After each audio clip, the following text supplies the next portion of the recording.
There was a man by the name of James Kraft. You may know him because you will see his name anytime you go to the grocery store, right? Kraft Foods is one of the largest corporations in America. James Kraft was the founder of that company. But many people didn't know James Kraft as the CEO and founder of Kraft Foods. Many knew him as the deacon and Sunday school director of North Shore Baptist Church in Chicago. You see, when James was a young man, he had this dream. And he dreamed of being famous and rich, like many young boys do. Except his path to riches and fame was in making cheese. Not a very common path to riches and fame, but that's what he wanted. That's what he dreamed of. That's what he was passionate about. And so as soon as he could, James began to do that. He began to make cheese in his house. And on the streets of Chicago, he would put that cheese in his wagon, and he and his little pony named Patty would drive through the streets of Chicago selling cheese. James worked hard at that. And he got to the point where he realized this wasn't working out. His dreams weren't being fulfilled. There was no fame or riches in cheese as he had suspected. He was so down and out that one day, he writes, that he began to talk to his horse. Now, I've had some days where it's been bad enough, maybe I've talked to myself, but not a horse. But that's how low James was. So he began to talk to Patty, and he said, Patty, we're doing something wrong here. This isn't working out. I'm not achieving all the dreams that I want. As he continued to talk to Patty and kind of talk out his problems on his own, he said, you know, Patty, maybe our priorities are wrong. And maybe I need to forget selling cheese being my first priority. And maybe I need to listen to some of what I've heard in church on Sundays. And maybe I need to make Jesus my first priority. Maybe I need to start serving him. And so he set out to do that. He stopped dreaming of selling cheese, and he started to ask himself, how can I become who God wants me to be first and foremost in my church? Now, we know how that went for him. At the end of the day, he was successful, right? He ended up becoming rich and famous from selling cheese. But long after that happened, and he was this well-respected CEO of one of the largest corporations in America, he was invited to Washington, D.C. to speak, to talk about his success and how he got there. And this is what he said. He said, I had rather be a layman at the North Shore Baptist Church in Chicago than the head of the greatest corporation in America. Because my first job is serving Jesus. Now, don't miss the moral of that story. The moral of the story is not teach Sunday school at church and you'll be rich, right? That's what a lot of pastors wish that was true.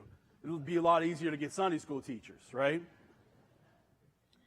The moral of the story is we had a young man who decided to make sure the priorities of his life were in order. And when the priorities of his life were in order, his life was in order. And he began to find who he needed to be in all the other places in life when he understood who he was in Christ Jesus. And it was in serving Jesus and being that Sunday school director and deacon that he began to find out who God was calling him to be in all the other areas of his life, and took the lessons that he learned from there and used them throughout everything else in his life. And so for us today, we understand that our calling, if we are following Jesus, as we've seen in this series, when we're called to follow Jesus, our first job, our first priority becomes serving him. Everyone who was lost and becomes found in Christ Jesus, inevitably is called to serve him. And that becomes our priority. That becomes what's first in our lives. And so the question that we ask today is, what does that look like? What does it mean for Jesus to be first? I've told you before, I don't love that analogy in the first place, because it makes it sound like all of the things in life are like order. Well, Jesus is first, and then this is second, this is third. And the truth is, Jesus becomes the center, and everything in our lives flows from him. But that only happens when we put him first. When he becomes that first and foremost, that's when he becomes the center of our lives. So I want to give you a few simple things from the words of Jesus that tell us what it means for Jesus to be first. We're going to go out of order here a little bit in the passage that we read. This is in Matthew chapter 10. And if you remember a couple weeks ago, we saw in Matthew chapter 10 that Jesus is sending his disciples out into the fields. In Matthew 9, we saw him have this compassion for the crowds. They were lost, and he prayed for God to raise up workers to send into the harvest, and then he does that. He sends his disciples out, and he empowers them. He calls them to go out into these fields and warns them of the difficulties. And this is how he ends that challenge and that calling to his disciples. The first thing that I want to point out to you today is in these words. Jesus says that if Jesus is first, you have to love Jesus more than you love your mom. Michelle saw this in staff meeting this week and said, I don't like that sermon title. I don't like that point. It's not what we want to say on Mother's Day, right?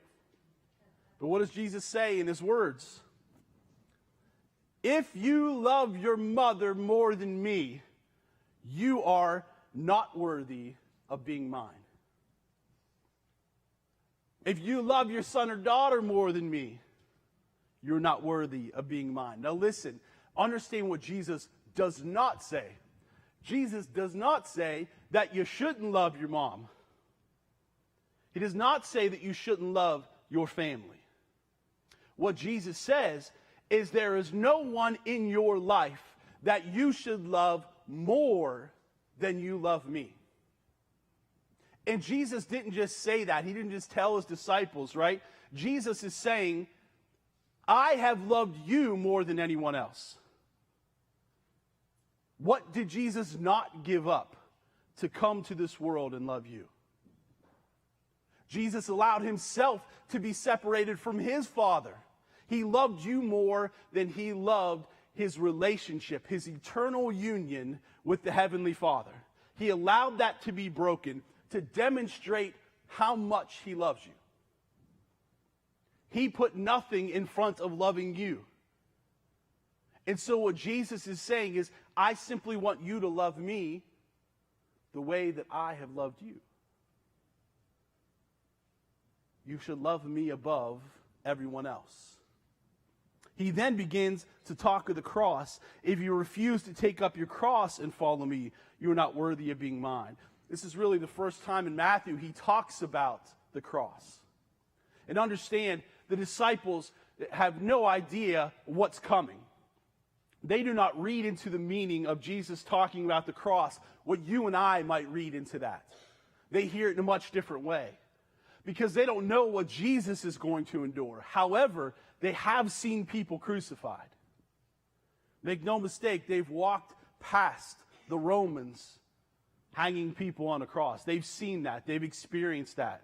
And so when Jesus says you have to take up a cross to follow me, they understand that following him is going to take sacrifice. It's going to take surrender. It's going to be painful. There's going to be hard parts. And Jesus says, you're not worthy of being mine. You are not my disciples if you're not willing to do that for me. There are certain things in our lives that have to be crucified in order for us to follow Jesus the way that we're called to. Jesus is not prophesying here. He's not telling them what's going to happen. Jesus is speaking of the sacrifice it takes to love the way that he loves. So daily we must pick up the cross. Daily we must choose to love Jesus above all else. Daily we have to receive that call, to be ready to let go of everything in life and anyone in life in order to follow Jesus and love him the way that he's loved us. The second thing is that if Jesus is first, we live at odds with the people of the world. Michelle didn't like the title. Tom said, I don't like having to read this passage today. That we're setting daughter against mother and daughter-in-law against mother. People have taken this passage and what they've done is said, see, Jesus is not the person of peace that you describe him to be. He says right there, I'm not here for peace. He's violent. And if that's what we walk away with here, we misunderstand what Jesus is saying. We've missed the whole point. Here's what Jesus is saying. Imagine this. He calls Peter and Andrew, right? They're fishing. And they got to go home and they got to tell mom, we're not going to be fishermen anymore. And they sit down and they tell mom and dad, I know you've trained us to be fishermen. I know you expect us to take over the family business and we're supposed to help dad, but we've decided we're not going to be fishermen anymore. And they say, okay, then what are you going to do? And they say, there's this carpenter from Nazareth. And mom says, so you're going to be a carpenter? And they say, no, not at all. He told us he's going to teach us how to fish for men. How do you think that went down at that dinner table? Do you think mom and dad said, that sounds like a great plan? In fact, many of you have sat at the table and had those kind of conversations with teenagers, right? And you thought, that's not going to work. That's a terrible plan. You should do what we have planned for you. You see, what Jesus is saying is when you come to follow me and you live for me, it's going to set you at odds with people of the world. And you and I, here in America, we don't experience this in the same way so many do. But if let's say you're from Nepal and you're a Hindu and you sit down at dinner with your Hindu family and you say, hey, listen, I'm not a Hindu anymore. Now I follow Jesus Christ. That's your last dinner with that family. And what Jesus says right here makes perfect sense to them. They've lived this. They understand what this means. Their life with Jesus has put them at odds with people in their lives. And while we may not experience that the same way as we're talking about a Hindu in Nepal or maybe even the disciples of Jesus, what we come to understand, there are relationships in our lives that will be changed forever because of our relationship with Christ. We come to Christ and we understand that friend that I had, I can't be a friend with him like I was anymore. Because they lead me down the wrong path. And they're going to cause me to stray away from what Jesus has called me to. It could mean that they're family members or friends that we're just not as close to anymore. Because the path they take us on is divergent from the path that Jesus is leading us on. It could put us at odds with decisions in our workplace. Serving the kingdom always comes first. And there's some people and some things in your life that are going to fight against that. If Jesus is first, it's going to disrupt some of the things in your life, some of the relationships in your life. And some of them may never be the same because of who Jesus now is in you. Last one. If Jesus is first, you lose your life. Look at those words. Verse 39. If you cling to your life, you will lose it. If you give up your life for me, you will find it. My oldest son Wesley and I were talking a few weeks ago, and he was talking about how people his age, a lot of them don't want to be Christians because they understand that in becoming a Christian, there's certain things that they can't do anymore that they want to do. They lose that, and they don't want to lose it. And that's true not just of teenagers, that's true of people of all ages, right? They say if I follow Jesus, then this isn't a part of my life anymore. But I want you to hear this very clearly. Not my words, the words of Jesus. I want you to understand what he says. Because we hear that if Jesus is first, then you lose your life. Look at what Jesus says. What he says is this: losing your life isn't an option. Either way, you're going to lose your life. If you cling to this life, if you cling to those things that you want to hold on to from this world, what happens? You lose your life. But if you give up your life for me, then you'll find it. Either way, we lose our life. Either way, life is not what we want and what we think it should be. Either you cling to your life and lose it, or you give your life up in order that Jesus gives you a new life, a new heart. If you were one of Jesus' disciples and you listen to these words and you listen to him make this point, you might ask this question: why? Because remember all the things that Jesus has told them in this. You're going to go and you're going to tell people about me, and they're going to reject you, they're going to persecute you, they're going to kill you, they're going to throw you in jail, so go on out. And you might say, why would I do that? Why would I want to go out and serve? Why would I want Jesus to be my priority then? Why would I want my family to be divided and my relationships to be ruined? Why would I follow Jesus if this is the cost? And Jesus' answer is this: because it's worth it. Because all that it costs is worth it. No matter what gets taken from you, it's worth it. Clinging to this life equals losing your life. People strive to find the perfect spouse and the perfect job and the perfect house, and to get that raise, and to get that promotion, and to get that new thing, and to get what everyone else has, to make the right connections, to have all the right stuff. And when you get everything you're looking for, you always lose. You always end up feeling emptier. Your life always ends up feeling more meaningless, because at the end of that pursuit, there's always more. It's never enough. It's never ending. And that's what Jesus says here. What the world tells you is winning life is actually losing life. It doesn't give you more, it takes away. That pursuit always ends up in emptiness. But when we give up our life for Jesus, that's when we find real life. That's when we find out what you were created and purposed to be. The life you're striving for is not the life God made you for. The ones who give up everything are the ones who gain everything. When you come to Jesus and you confess, I don't have it figured out. I've been striving and I've been trying and I've been looking and it's not working. Maybe even got to talk to a horse to figure that out.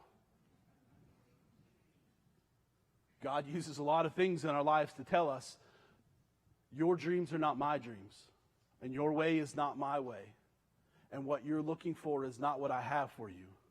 So I need you to give that up and just hold on to me. And it's in me you'll find everything that you're looking for. When we come to him and say, I'll endure what you want me to endure, I'll suffer what you want me to suffer, that's the moment that we find real life. That's the moment that you find what you were created for. That's the moment that you realize life today and life forevermore. As long as you are holding on to the things of this life, Jesus tells you, you will never find life, only emptiness. As long as you are holding on to the things of this life, as long as you are holding on to the relationships, the money, the success, the power, whatever delusions of grandeur that you may have and may consume you, whatever you've convinced yourself, this is what I need, and this is when I'll be happy, and this is when life will make sense, you'll never find what you're looking for unless the thing you're looking for is Jesus. It's not until you let go of those things that you can grab a hold of the one who has all the things that you can need. There's this man that I read about once. He's a hero of mine. His name is Witold Pilecki. He is a Polish hero. He, in September of 1940, being in Poland, they all knew of this place called Auschwitz. But nobody really knew what was going on in Auschwitz. They thought they knew what was going on, but they couldn't prove it. And nobody would listen to him. And so Witold Pilecki went to his Polish superiors with a plan. And his plan was this: to pretend to be Jewish, to give himself a new identity, so that he would be arrested and taken to Auschwitz, so that he could know what was going on there and expose it to the world. And they said, okay. So in September of 1940, Witold Pilecki became prisoner number 4859 as he was arrested and taken to Auschwitz. By 1941, he had begun to make these secret cells within Auschwitz to begin to gather information, and got the prisoners to begin to write down and bring the information so that they could then smuggle it out and begin to let people know what was going on there. By 1942, he had found enough scraps to build a secret radio station in Auschwitz, where he began to transmit daily what was going on there and what had happened. In 1943, he worked his way into being a part of the bakery, where he fought and overcame one of the soldiers there, and he escaped. And when he got out, they took his report. He wrote down everything he'd seen, he wrote down everything he'd heard, and then they sent it to all the leaders of the Allies in London. And when they read his report, they said, "There's no way this is true." No one believed it, as he told them that 2 million people had died while he was there in 2.5 years. When he went in, he wrote this: "I bade farewell to everything I had known on this earth." You see, you don't go into Auschwitz expecting to come out of Auschwitz. He had a wife and 2 children that he said goodbye to, that he was willing to lay down. Why? There was a Jewish magazine that wrote about him during his time. And they said this: once he set his mind to the good, he never wavered, he never stopped. He crossed the great human divide that separates knowing the right thing from doing the right thing. And he ended his own report with these words: "There is always a difference between saying you will do something and actually doing it." I want to challenge you with those words today, because I promise you what Jesus is calling us to do in our lives is every bit as difficult as sneaking into Auschwitz. It requires the same bidding farewell to everything in life. Because it's easy to come and say we're going to do the right thing. It's easy to show up on a Sunday morning with people that look like us and talk like us and say all the right things and say, yes, I'm going to give my life to Jesus. But saying it, singing it, reading about it, listening to it are completely different than actually doing it. And I promise you, if the number of American Christians who said they were doing that actually did it, it would change this nation and this world. And so it's time for us to stop saying we're going to follow Jesus in this way and to start actually following Jesus the way he called us to. To start loving him more than we love anything else. I can ask the worship team to come forward.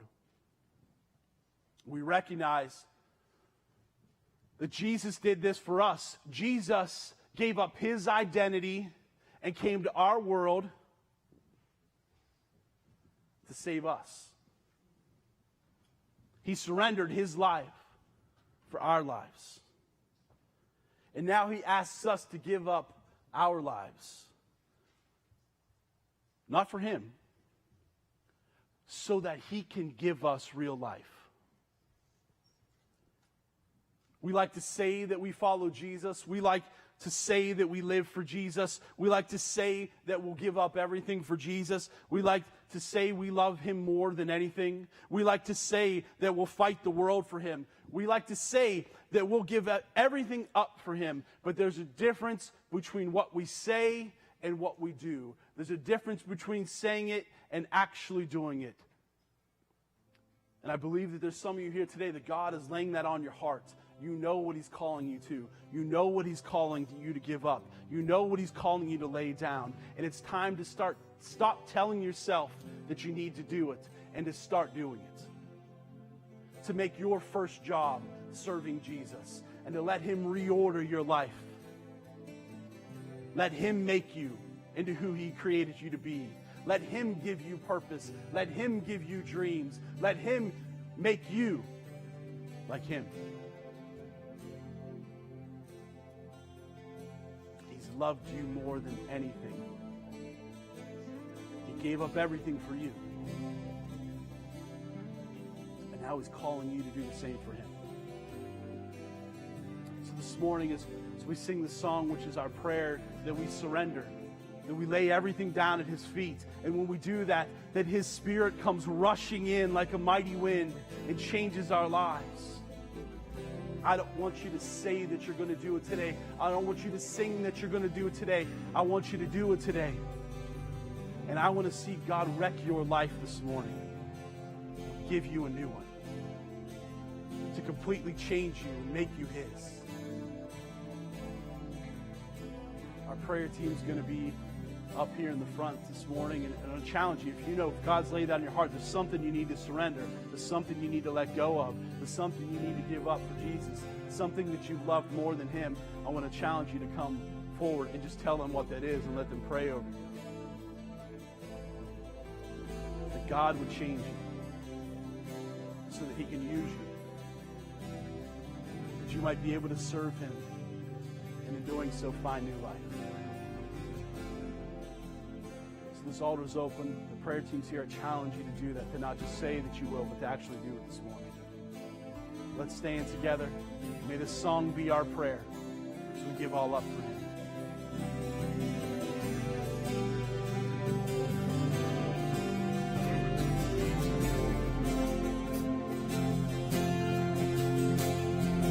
Here I am, down on my knees again, surrendering all, surrendering all. Find me here, Lord, as you draw me near, desperate for you, desperate for you. I surrender.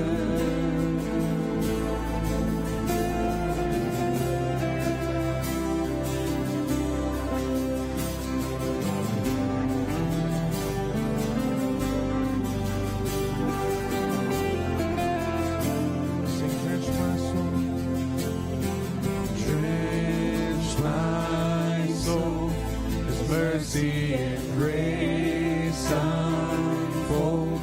I hunger and thirst, I hunger and thirst. With arms stretched wide, I know you hear my cry. Speak to me now, speak to me now. I surrender.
surrender.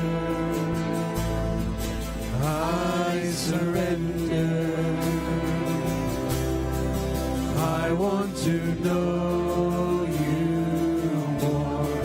I want to know you more. I surrender. I surrender. I want to know you more. I want to know you more. I surrender. I surrender. I want to know you more. I want to know you. Voices only. I surrender. I surrender.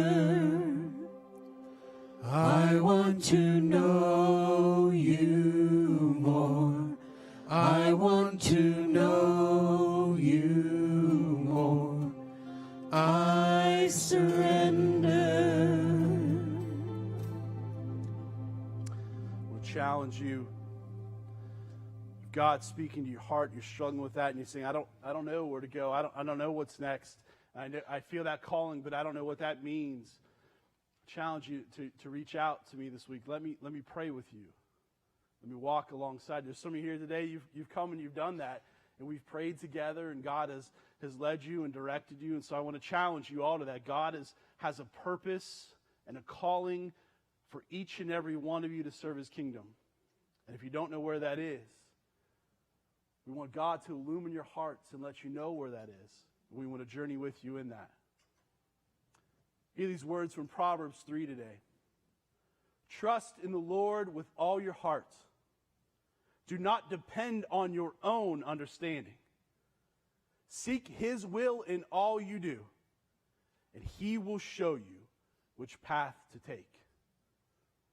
Jesus is not asking you to give up anything without showing you what he has for you.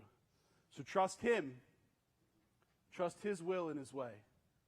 And you will know where he's leading you in life. So leave here today following in his steps, following in his path. May you trust his ways, and may you find his life through following him. You may go in peace.